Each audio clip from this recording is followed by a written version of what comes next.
So, again, it is my pleasure to introduce Dr. Lynn Goldman.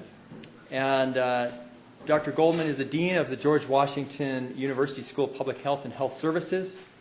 She joined the school in August 2010 from the faculty of Johns Hopkins University, Bloomberg School of Public Health, where she was a principal investigator for the National Children's Study Center. And that initiative is following 100,000 children from birth to age 21 to examine the interaction of numerous environmental influences, including biological, chemical, and social factors, genetic, culture and family, and geography on children's health. In 1993, Dr. Goldman was appointed by President Clinton and confirmed by the Senate as Assistant Administrator for the EPA's Office of Prevention, Pesticides, and Toxic Substances. And under her watch, the EPA overhauled the nation's pesticide laws, expanded the public's right to know on industrial releases of toxic substances, reached consensus on an approach to testing chemicals with endocrine-disrupting potential, and developed new lead screening standards and promoted children's health and global chemical safety. Dr. Goldman previously served as head of the Division of Environmental and Occupational Disease Control here in California, in the Department of Public Health Services, where she managed a statewide environmental epidemiology program focused on childhood lead poisoning, birth defects, and occupational health. She's a member of the Institute of Medicine and the National Academy of Sciences Board on Environmental Sciences and Technology, or Toxicology, excuse me. So, and finally, coming full circle, Dr. Goldman earned her Bachelor of Science in Conservation of Natural Resources here at UC Berkeley in the College of Natural Resources, one of the leading schools in the center, an MPH from Johns Hopkins, and her MD from UC San Francisco. So please join me in welcoming Dr. Goldman back to Berkeley.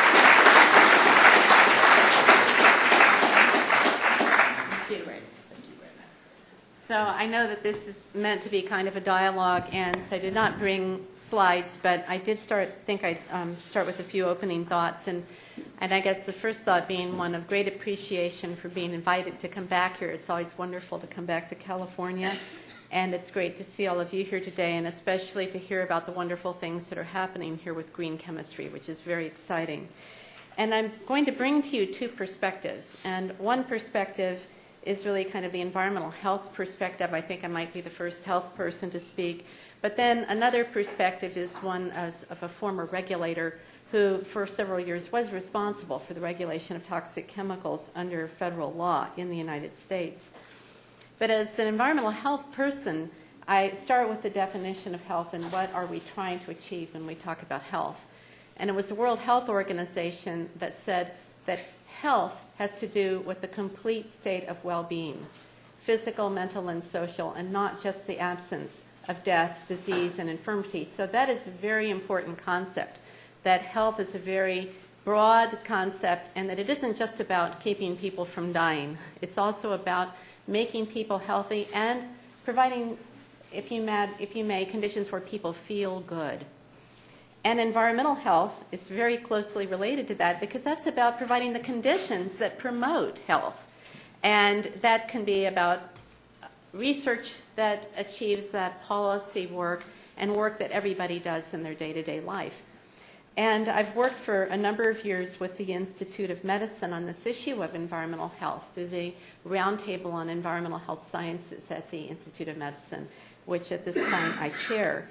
And we spent, I would say, a year and a half initially, many years ago, just trying to get a definition of environmental health that everyone could agree on. This is a very big thing, but where we came out is that environmental health is a very broad concept. And that when we talk about environment, we're concerned about the chemicals and certainly in their toxicity and what they might be doing to harm health. But we're also concerned about things like drinking and smoking and lifestyle factors, stress that people may be under, radiation. We're hearing a lot about that nowadays. And also the social environment that we're a part of, the decision-making that occurs at every level, whether it's individual decisions about what you're going to eat and what you're going to use for products in your home, to the decisions that might be made by the California legislature or indeed the federal government. The other thing aspect of environmental health that I think is very important is to understand what are the most significant threats to health today. And when you look at the global burden of health and what the trends have been globally, it's very clear that the most major threats to health are threats of chronic disease. That's not true everywhere. In sub-Saharan Africa, still, infectious diseases are more important than chronic diseases. But in most of the world, chronic disease is king today. And those chronic diseases that we need to pay attention to are cancer, diabetes, cardiovascular disease, mostly consequences, if you may, unfavorable interactions between our genetic makeup, because we certainly have propensities to develop those diseases, and the environment. And a decade ago, I think there was hope when, as we had learned about the human genome, that we could find that many, many more diseases are genetic in origin. And I think now we understand that almost everything that's important has to do with very complex interactions between our genes and the environment, often multiple genes, multiple environmental agents. And so if we're going to take this seriously in terms of prevention of chronic disease, then we also have to pay attention to the things in the environment that are contributing to that. The other piece of that that's become increasingly important is that chronic diseases are more and more understood to be of early life origin, that our experience from the moment of conception onward is very important. And so early cohort studies found that people with diabetes, people with cardiovascular disease, were more likely to have been born with low birth weight. Why would that be the case? And as people have investigated that, we understand that our metabolism can be modified. Basic functions can be modified by early experience that then later in life can have a disastrous consequence. So what is the consequence of being undernourished in utero and then being born into an environment where you have complete access to calories? Well, the problem is that when you're undernourished in utero, that your cells become programmed to be thrifty, to conserve energy. But if you're born into a world in which you don't need to do that, in fact, you have too many calories, too many energy sources available, that can be absolutely disastrous in terms of obesity, diabetes, and the rest. And these are things that we're only beginning to understand. UC Berkeley, which happens to be another one of my alma maters, the School of Public Health, where I was a preventive medicine resident, they have done groundbreaking research to look at early childhood origins of cancer and the fact that children who develop cancer, many of them are actually born with tiny genetic changes that have occurred even before the date of birth. And so that some of the processes that are in that sequence of developing cancer have actually happened before the child was born. These are the things that we need to be concerned about. So what about my perspective as a regulator to shift into a different gear completely? And I'm reminded of when I went to Washington to go to EPA, the National Journal did an article about me that was headlined, "Pediatrician turned pesticide cop." So, one of the things that is definitely true is that when it comes to the regulation of chemicals, there is a major disconnect between what the public expects of the government and the reality of what can be delivered under the current law, the Toxic Substances Control Act. Very frustrating as a regulator to then be responsible for that. But we have a law that was passed in 1976, has hardly ever received very much amendment at all. The core aspects of the law have not been amended at all. And it has done some positive things. It's the reason why in our country we actually know which chemicals are in commerce. We have some kind of a handle on chemicals that many countries don't have. So I don't want to deliver the impression that it's doing nothing, because it's doing a lot. But is it doing what the public expects? No, it's not. When you poll the public, they believe that the government is actually assessing the chemicals in commerce and that it's actually determining the safety and making sure that things that enter the products that you can use in your home, can be on your clothing, that are in this room, that they're safe, and that is simply not the case. And so what is good about this law? One thing that I think is very important is that this statute is what I'd call a multimedia statute. And you saw Polynasis' slide earlier today of the little game of Molo. You whack-a-mole, you whack on one mole, another mole comes up. And if we try to control chemicals one medium at a time, try to get the chemical out of the water, how are we doing that? Are we doing that by stripping it into the air? Are we doing that by capturing it with charcoal and putting it in a waste site? Are we doing that by enclosing it in a work environment where there might be occupational exposures? And only TSCA can take that kind of a holistic look at a chemical and make sensible decisions based on all of the media to which a chemical might be released, because it's the only statute that's written that way. Also, only TSCA gives the government the ability to gather information about these chemicals and the requirement on industry to report about significant threats that they identify. But TSCA has been very weak, and especially when it comes to the regulation of existing chemicals on the market, and this is a real problem. I mean, everybody seems to agree, and certainly the industry people that I used to work with a lot when I was at EPA would say this, that we should make decisions about chemicals based on risk. And risk, as you probably all know, is driven by both the innate hazardousness of a substance, how bad is it, but also the amount of exposure that you have. How much of it are you getting? It's kind of like a product of hazard and exposure. There's more to it than that, because our genetic susceptibilities, life stages, other things also play a very important role. But how do we do that risk assessment if we don't have information about the chemical's hazard? How do we do it if we don't know how much exposure there is? And the reality that I confronted every day is that more often than not, we did not have that information. Now, we did engage in activities with industry, voluntary activities for them to do screening and bring more information forward, and a lot of that has come forward over the years, and that's very helpful.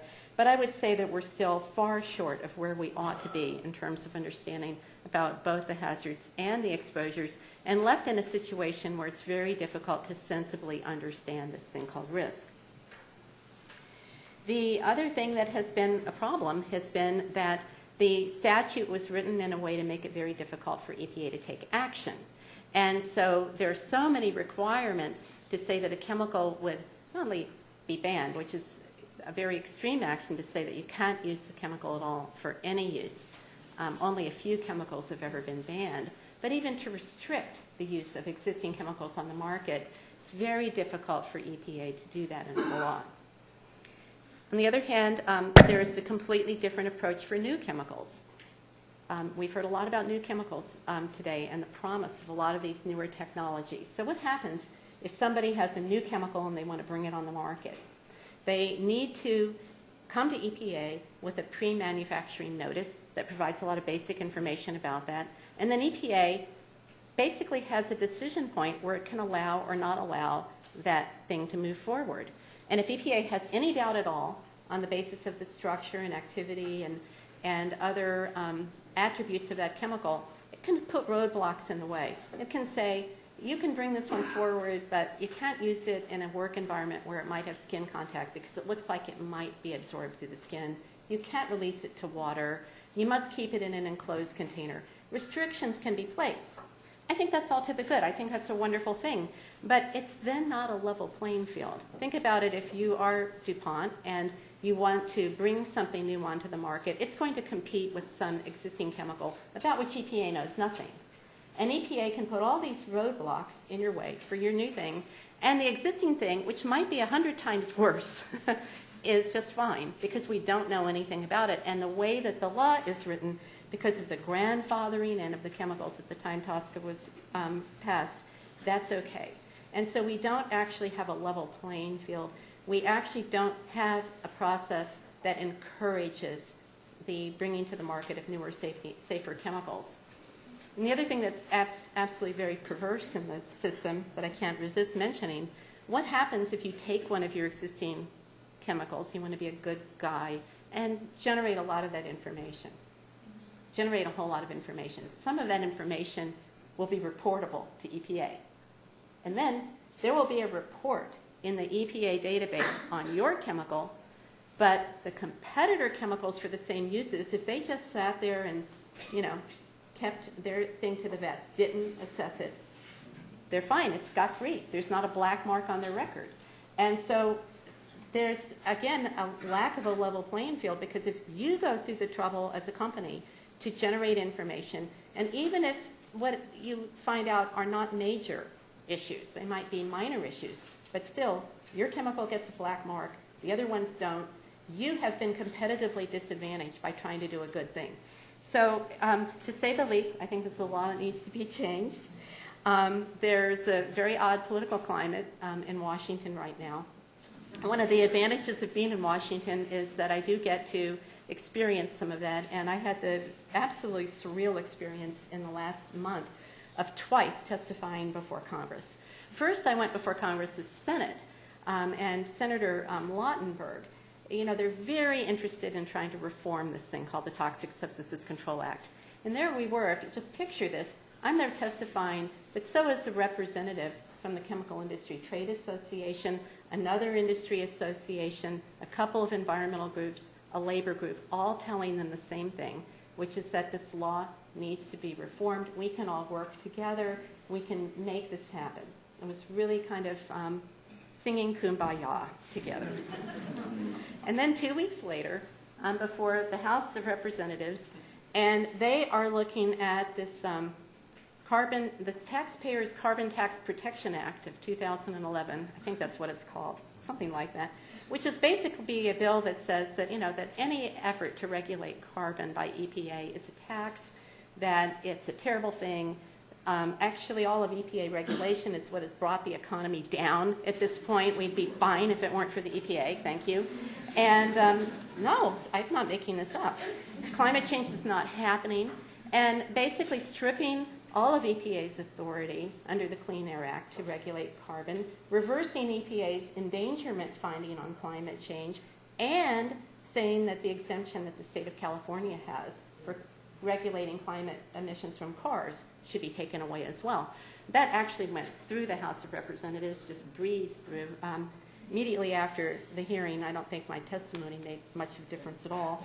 But it was some of the things that I heard up there that were quite disturbing, which is that a number of the members, seemingly having retreated back 5 years, to say, this isn't really happening, I'm not concerned about it.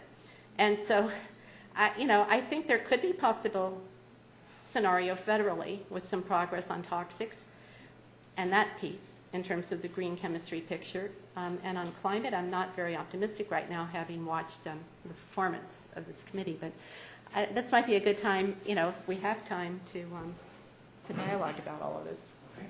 Thank you, Dr. Goldman. Thank you.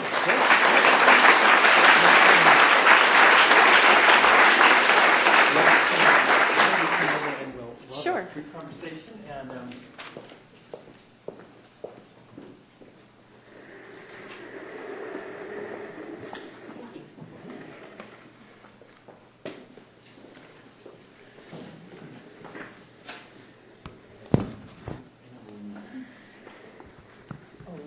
Okay. Are these going to pick up? Yes. These microphones, fantastic. Oh, 1 second. Let me grab my notes. Okay. So, I'm wondering, I have a couple questions, and then I want to open it up to the floor. And I guess the first question is, based on your experience in the environmental health sciences, how do you see these sciences as informing the world of green chemistry? Where is that intersection? And then I guess I would add to that, what is the inverse? How does green chemistry inform the environmental health sciences and public health writ large? Well, I'll take the first half of it first, because I think it's a little easier, and that is that I think that our whole concept of green needs to embrace the concept of health. That and health isn't everything involved in green. I think green also involves sustainability of the use of resources, that the resources that we need for our generation are there for generations to come, extremely important. It involves sustaining biodiverse resources, biodiversity, that we don't chew up everything that all the other species need.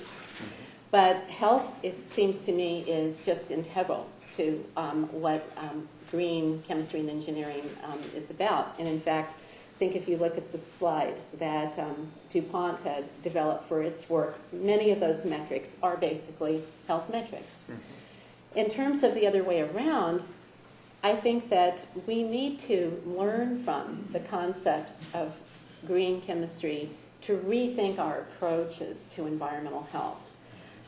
Too often, the approach that people use in environmental health is to try to bore in great detail on individual substances one at a time, or individual health problems one at a time, and to fail to be able to think holistically about decision making, and to fail to think about the alternatives that might be there. And I'll tell you a little story, which might shock some of you, but bisphenol A is a case in point where almost everybody in the world now has said, we don't need baby bottles made out of bisphenol A. We have other materials. People might or might not be able to agree on what the actual risks are of how much BPA is there and so forth. But a lot of environmental health scientists look at that and say, well, that's crazy because we can do leaching studies, how much BPA is leaching out of this polymer. We can do dosing studies. Well, gee, it looks like it's almost all detoxified in the first pass, and all of this.